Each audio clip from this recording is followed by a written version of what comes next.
I think I was a policymaker before, and then I was actually recruited to Tourism Selangor, not just now. I'm actually not new in Tourism Selangor. I already served for 4 years. So I was the manager for industry development and also business networking.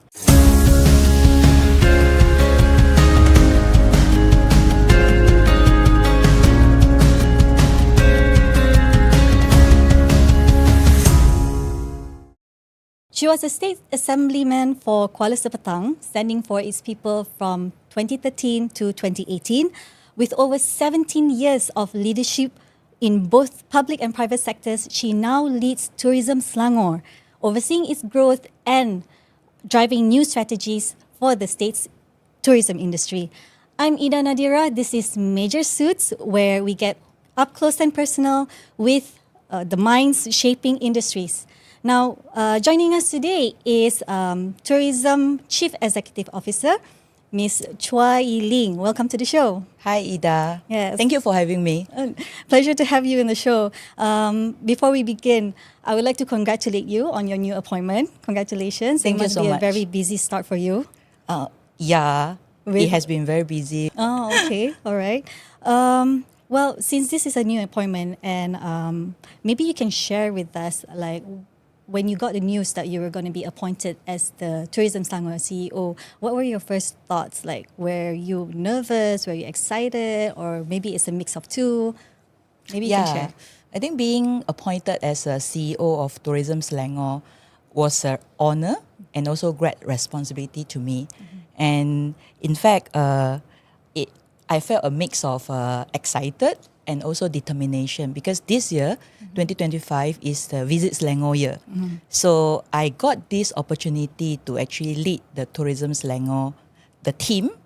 Together we can actually shape the Tourism Selangor, the landscape, what we want to do on the sustainable tourism. So I feel like this position actually can put me in the better platform to actually, together with my colleagues, to help the Selangor state with to boost the tourism industry. I see. Your experience is quite extensive as well. I mean, you were previously a state assemblyman, and then you were also a special officer to a federal minister, and you held a managerial position as well previously, right? So how do you see your past experience prepare you for this role? Like, what unique perspective do you think you bring to Tourism Selangor? I think I was a policymaker before, and then I was actually recruited to Tourism Selangor, not just now. I'm actually not new in Tourism Selangor. I already served for 4 years. So I was the manager for industry development and also business networking. So this actually has prepared me from the different view, from policy making view, from for the state engagement, stakeholders engagement, and also for the industry need that we want to do for Selangor state tourism. Yes. Okay. All right. Well, you know, being as the CEO is not just about decision making, but what would you say your superpower is as a leader? You know, maybe something that you think you're really good at that would help you in this role. I think because of my past experience, that I can actually play a very important role in connecting the dots. It's like being the bridge for different parties, like government agencies and also the industry players, and also community, from the grassroots communities. So it is my actually strength to actually connect all, because we believe in collaboration. I see. Yeah, because without collaboration and integration among all the stakeholders, it becomes, like we always say, it's a short sendiri program. So we actually need all engagement and participation to actually help us to run our campaign in a better impact way. Yeah. Okay. How do you see this would help for Visit Selangor year 2025? Yes, I think because of this collaboration, we make sure that everybody actually are on the same page. Like, we have the vision, we have the direction together. So we also at the same time have to always adjust ourselves, like following the the current trend. Because now we have to also equip ourselves with the social media trend, everything. So it's always good that we have our plan, but at the same time, you also listen to everybody and then you adjust the plan. Because now I think most of the decision making become very complex. You have a different context. That's why I think for me, in this position, I have a lot of opportunity to do this kind of networking. I see. Okay, so basically we covered your superpower. Now maybe in 3 words, can you give us your leadership style? What would it be? First, definitely will be visionary. Okay. So we must have a vision, what we want to achieve. Second, I will say that again, collaboration. Okay. Yeah, because I think one person, we just cannot do all. We need all parties collaboration. And the third one, I will go for design thinking. Okay. Because nowadays, when I meet the younger generation, when I talk to them, they always ask, oh, I cannot do this, I cannot do that. But I like to actually implement this design thinking mindset, where when I discuss with my colleagues, we say, let's ask how we can do it, how we can design this program to be a better impact and successful to deliver to our audience. Yeah. Okay. Now, like you mentioned before, previously you already had held a position in Tourism Selangor, but I'm pretty sure this is the first time you're holding a bigger position, right? So what is one surprising thing about being a CEO to you that you think like people wouldn't expect? I think even before I'm not appointed as a CEO yet, I always think of this. We have to always think big. I think CEO in that position is always need to think big, visionary leaders. But at the same time, we also have to start small. Start small where you need to start to listening to all the people around you. So I would like to I appreciate like listening to people's ideas. So that's why when I was a manager in Tourism Selangor, I have started program like pitching competition, where we get the public, the community, the NGO to actually submit their ideas to us. Oh. Yeah, because for me, I believe that Malaysia got a lot of talents. Yes. Government agency, sometimes we no need to do all, but we just need to create the environment and the platform for those talented people willing to come in and contribute their ideas. So I think this is what I feel that CEO, we have the vision, we think big, but also this experience like always believe in talents is some criteria that the CEO must have. So I will use that in my, this position to actually help much. Yeah. Okay. Maybe you can share, are there any initiatives or programs under Tourism Selangor that is a result of this pitching program that you have with the people? Yeah, through this pitching program, actually, I managed to meet a lot of people with ideas, the community groups with thoughts that how they want to actually do community tourism. Oh. So from this perspective, I can actually combine, again, connecting the dots from the community and the industry players. So we have our indigenous people's community, Ma Mary, which is very unique in Pulau Keri. So through the pitching, we're able to work together with the NGO like Gerimis and a few more NGO and also university.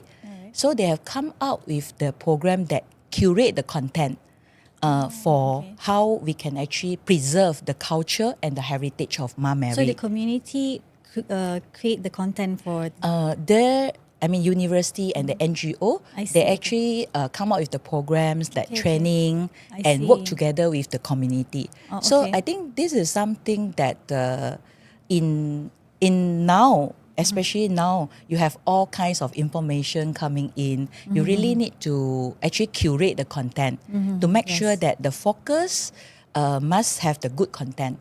And in fact, I think Malaysia, not only Selangor, Malaysia, Selangor, what we can actually attract people come to travel to our country, our state, is about culture. I think culture is playing a very important role. Yeah. Do you think the how do you say it? Like the response from the public, how has it been? The visitors especially. Yes, I think post-pandemic, now people are keen to have a more experienced tourism. So like they keen to go for natural places. So they are opt for eco-tourism, agro-tourism, cultural tourism. So all these things actually, Tourism Selangor, we also have to adapt to that.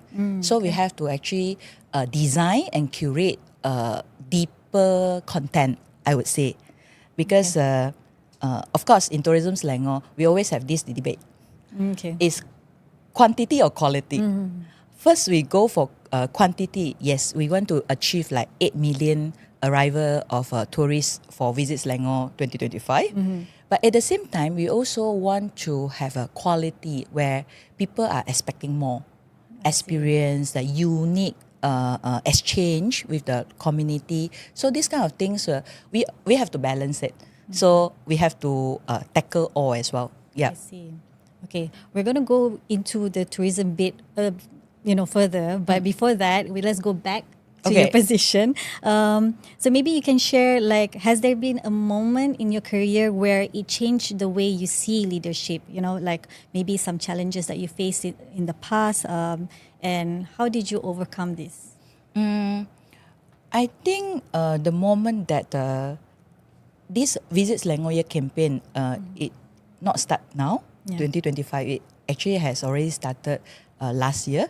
So when now I'm in the position of like leading my colleagues and team for this. So we have a lot of preparation to actually engage different stakeholders to come in. Okay. And then I think this is quite challenging for me because the state already set a target that just now I mentioned, 8 million arrivals of tourists and 11.7 billion tourism receipt that I have to achieve. So all this, I would not say is stress, but is a good direction for me to actually achieve that. So it's like some positive pressure for you lah. Yes. Yeah. So last time I used to wake up like 6:30 in the morning. Now it's like 5:30 in the morning. I will like naturally I wake up. Past 1 month because I want to like make sure before I go to my busy schedule,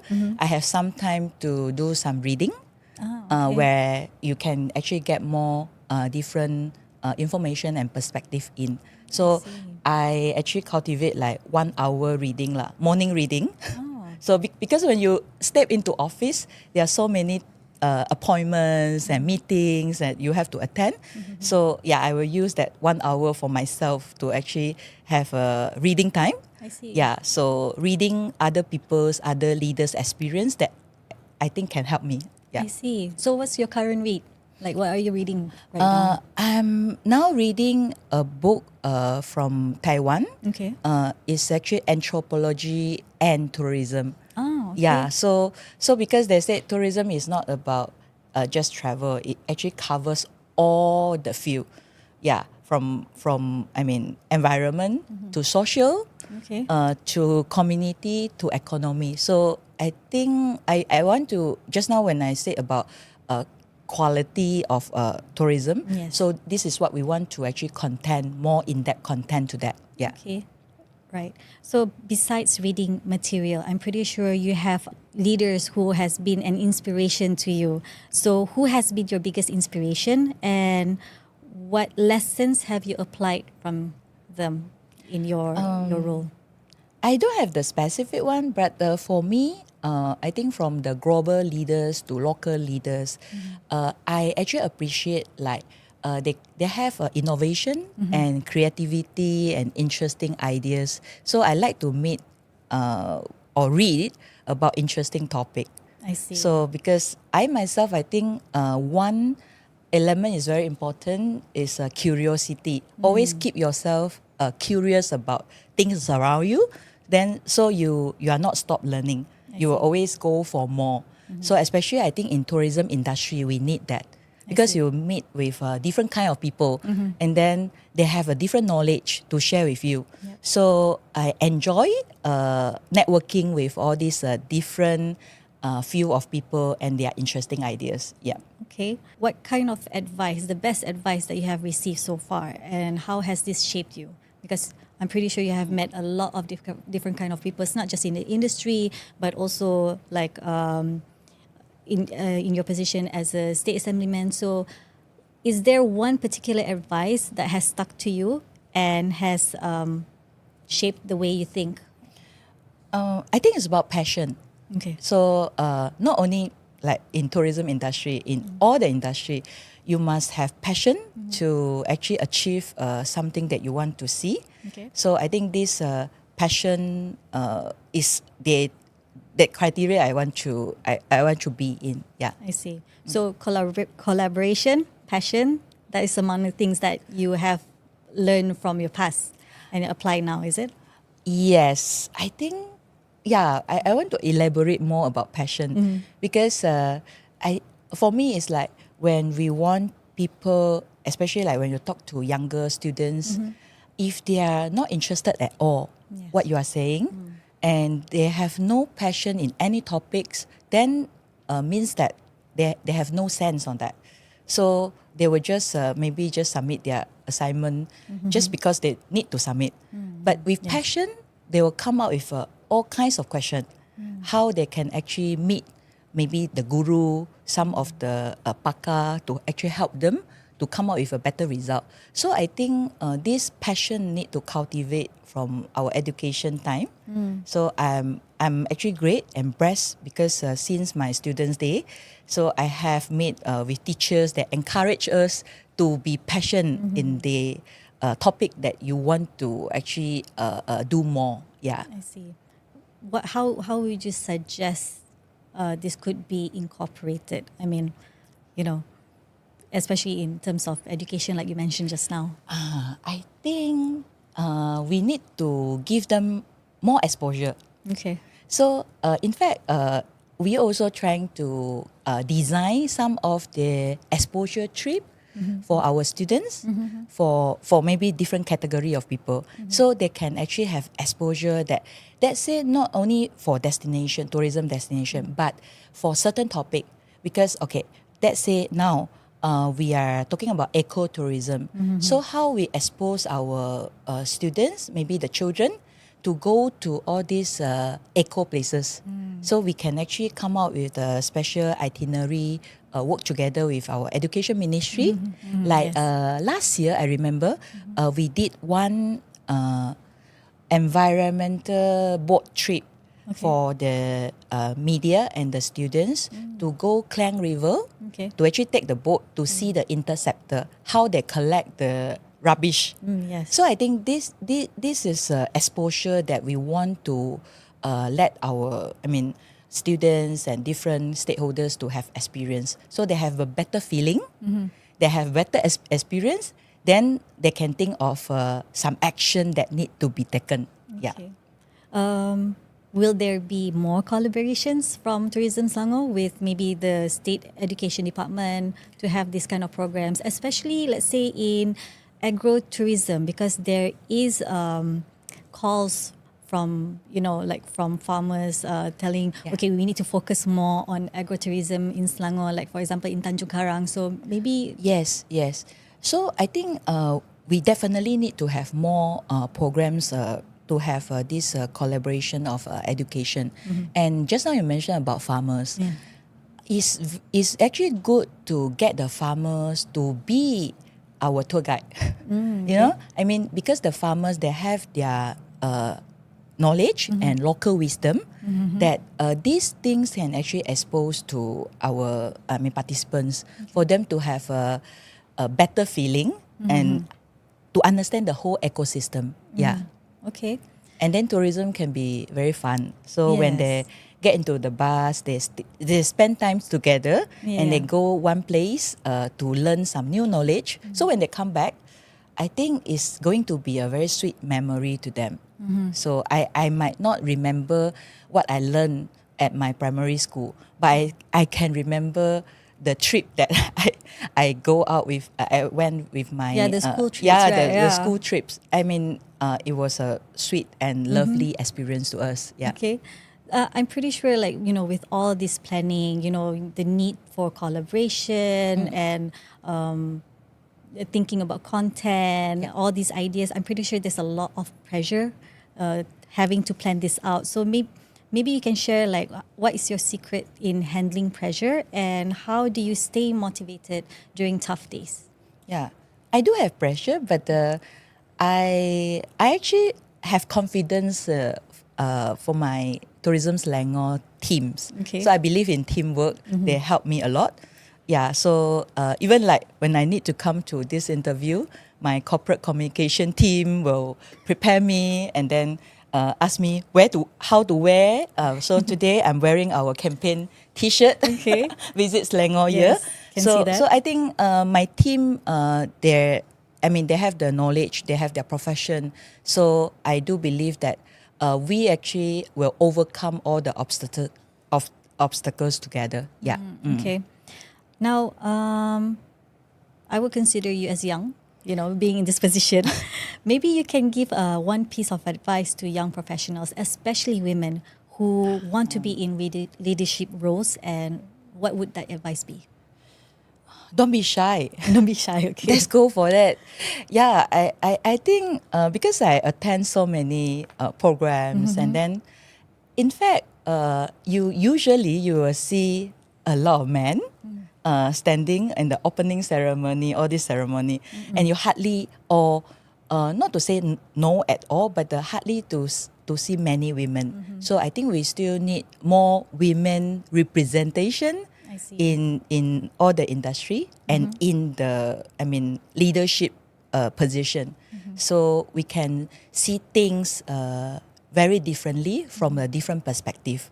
So like now is February, next month is March. Yeah. In fact, when I step into CEO, the first program I discussed with my event department is about how we can actually do a women campaign to embrace the Women's Day in March in conjunction with Visit Selangor year. I see. Yeah, That's so we are interesting. going to work together with medical centers to come out with the wellness package for women, to have like a high tea program with hotels, and maybe some sports center. They can offer a good package to celebrate the Women's Day.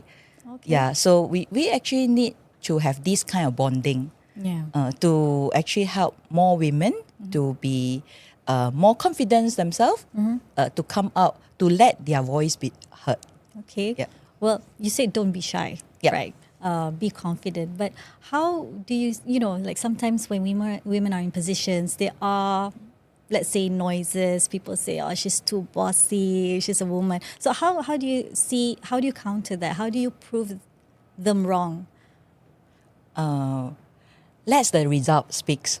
So yeah, that's the action speaks. I think now with more and more women leaders around, so we can actually form better, I can say better ecosystem, the support system to help each other. Yeah, and then of course I'm sure men also very supportive to it. Yes. So if you have all quality leadership together in the company, in your industry, so that will be actually made better. Yeah. Okay. All right.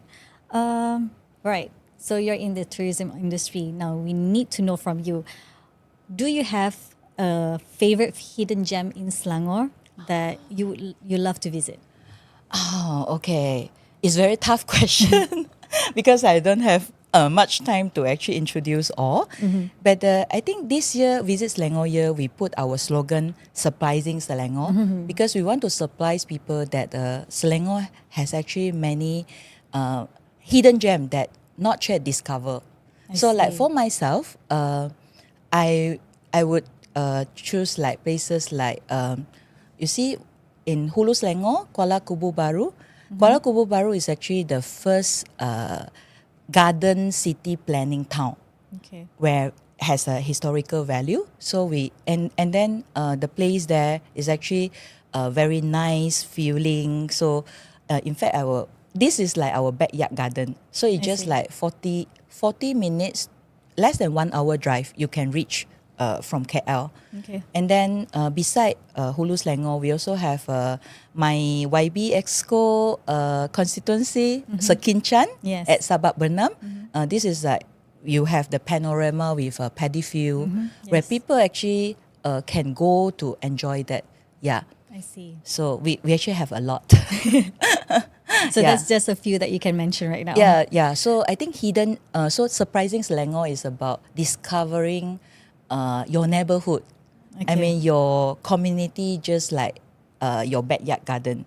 Yeah. So we will encourage not only international people to come, but more domestic people to actually start to appreciate and be proud. Especially the local Selangor people, right? Be proud of your own kampong. I would say that one of our direction will be, we want to see more small town being discovered I by the see. people. Yep. Okay. Are the locals okay with that? Are they open to, have people come and visit this? Yeah, they are very Sometimes. happy about that. Okay. Because when I meet most of the community on the ground, and even the ketua kampung, I mean the village head, they will come out with their proposals, like they want to work together with Tourism Selangor to promote Visit Selangor Year to their village. I see. So I think they feel very proud of it because they want people to know about their place. I see. Because previously people, if come to Malaysia, they will just go to maybe big city. But now we actually want them to start to discover our small town. So when they go, next time you can see people say, I want to go to Sekinchan, I want to go to Kuala Kubu Baru, I want to go to Jenjarom. All these small town. I see. So I think that will actually be our benchmark, where Okay. we actually expose people about the hidden gem of Selangor. I see. Okay, right. Maybe you can share, firstly, what is your immediate priorities for Tourism Selangor in the first year, and also your long-term vision. Let's say, like, what legacy do you hope to leave behind? Because, there are people, when you talk about tourism, people will say like, Selangor doesn't have a soul, it doesn't have the vibe that Penang and Malacca has. So maybe what is the legacy you like to leave behind as the CEO of Tourism Selangor? Okay, first, I think my priority would be, I need to make sure that Visit Selangor Year campaign success. Okay. So our promotion campaign, our social media campaign, and our engagement with the stakeholders, I mean, this is ongoing process. So all this is the basic things that I need to make sure that it happen. For the legacy itself, I think Selangor, we are out for sustainable tourism. Okay. So sustainability is one very crucial part for us. In Selangor, we have our Rancangan Selangor Pertama. Yes. Like in Federal, you have Rancangan Malaysia. So Selangor, I think, is very unique because we are the one that economic hub where actually you have all the talents around. Okay. So I think Selangor, we have the chance to be very, open to everyone Okay. to come in to contribute their ideas. I see. Yeah, so I would think the legacy would be go for sustainable tourism, and at the same time, we integrate all the professions and we appreciate all the talents in Selangor. I can tell because we have the most population compared to other states. Yes. So mostly, I myself, I'm not from Selangor, but I work in Selangor. So I think I think many people have the same experience like me, but they can actually get the opportunity in Selangor. I see. Yeah, so this is what Selangor need to be, to showcase we are a state that modern, but at the same time, we preserve the traditional values and we appreciate the talents. I see. Okay, all right. Thank you very much, Ling, for the insights. Well, that's a wrap on Major Suits. I'm Ida Nadira, and see you in the next episode.